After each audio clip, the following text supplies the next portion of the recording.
Hello friends and greetings for the day. Welcome back to another tutorial on ISTQB Advanced Level Test Analyst Certification Examination. We are in chapter 3 talking about the test analysis and test design, where we are getting started with understanding the concepts related to the techniques.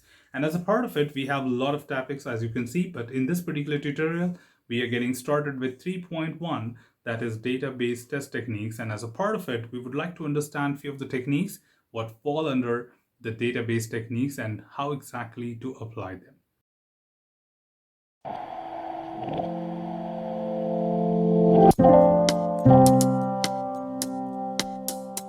Well, from foundation, we already know that there are several techniques which can help us reduce our test cases by writing or applying them and bringing our test cases to a minimum quantity and yet being effective in terms of the coverages. However, these techniques have told us that how exactly to be applied, right, even at the foundation level. But at advanced level, we want to bring those techniques which we have not covered as a part of foundation. In fact, you might be learning even those techniques which you have never heard of it before. So if you quickly look at it, we are covering in different categories, and the very first category we are talking about is database testing. And as a part of it, if you see, we are certainly referring to things related to database techniques. As a part of it, of course, database techniques include some of the techniques which we already know from foundation, which includes things related to equivalence partition and boundary value analysis. But in this particular advanced level, you will be covering domain testing, combinatorial testing, and random testing. First of all, we are getting started with the first one, which is domain testing, and we would quickly like to talk about it, that what exactly domain testing is and how this can be applied. But before we get into the technique and try understanding that, let's have a quick overview of what this domain testing technique is all about. As a part of this particular technique, we would like to give you a quick overview of what it takes to define a domain. Now, domain testing certainly verifies the test item behaves as specified on the domain equivalence partition and at their borders. So as good as equivalence partition, as good as your boundary value analysis, we do have partitions involved here. But when it comes to definition of taking the values, it certainly varies. And at certain parameter, we can say that we take 4 different values for each set of classification. Now, to be more specific, we have few of the characteristics to be followed. For example, here we would like to say that each atomic condition defines a border of the equivalence partition, where atomic conditions is referred to that the boundary which we create by using any kind of operator. Whereas a closed border are formed by relational expressions with operators like less than or equal to, greater than or equal to, or even just equal to.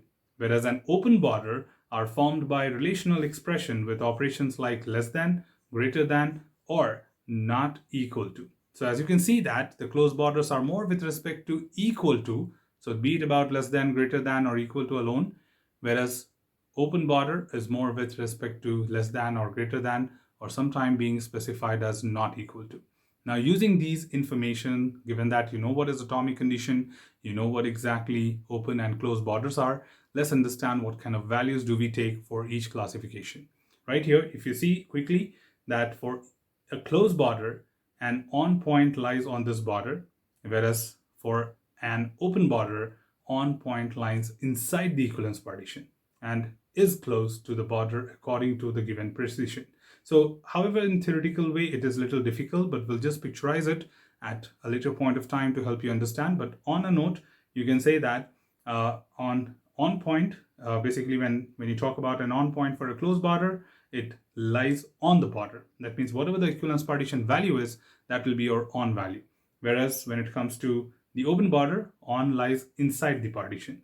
Whereas for a closed border, an off point lies outside the equivalence partition and is closest to the border according to the given precision. Whereas for open border, an off point lies on the border. So here we got two values, that is on and off. And same way, an in point belongs to equivalence partition and is not an on point. And same way, out point lies outside the equivalence partition and is not an off point. So simply referring, we got in, out, on, off. And certainly they are not conflicting with each other. Rather, they are different values. So let's deep dive into this conversation and try understanding how we can picturize this. But before that, we would just like to let you know there are a variety of coverages which we reflect as a part of the domain testing. So when we talk about coverage criteria, it includes simplified domain coverage, first of all, which requires the following coverage item. You need one on and one off point for each border defined by the operators like less than equal to, greater than, or greater than equal to. One on point and two off points located on different side of the border for the equal operator.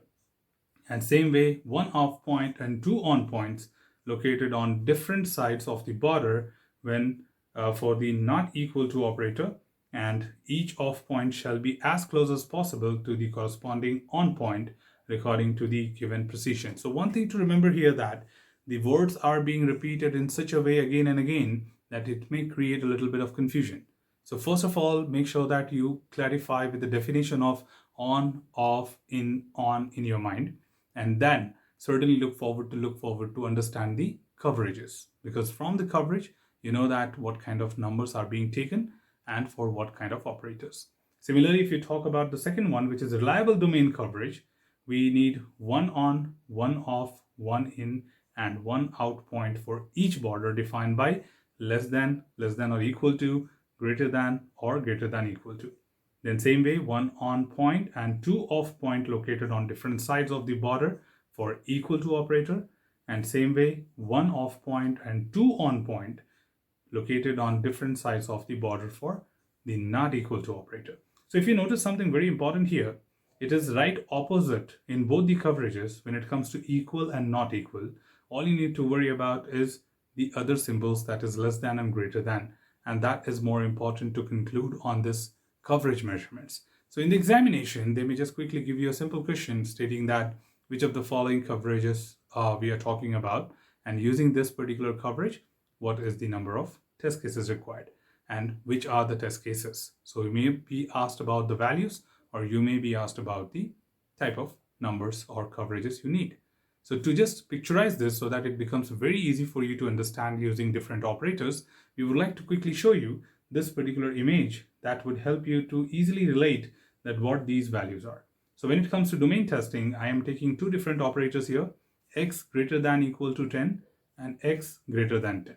So for greater than equal to 10, if you see, if this line, the vertical line, is your partition, as a part of that, on is exactly on the boundary, off is closer but inside the boundary, in is outside the boundary and certainly far away from the boundary, and out is again inside the boundary and certainly far away the outside.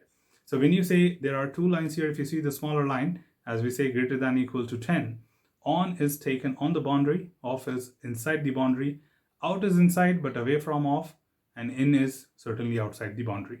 Whereas right opposite, if you see greater than 10, here on remains the same, off shifts outside the boundary, and then in again remains there, whereas out becomes the same. So only thing which varies between these two operator is off, and that certainly goes in line with the definition. Similarly, if you put a picture right next to it to understand further the other elements of it, like when you talk about different coverages with using different operators, you certainly can have a great understanding of the same. However, this is all what we have from the domain analysis understanding.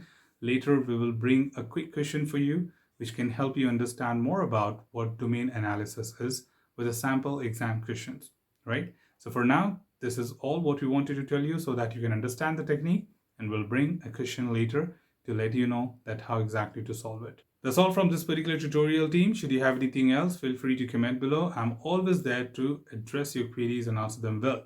Till then, keep learning, keep exploring, keep understanding the context. Thanks for watching the video, team, and happy learning.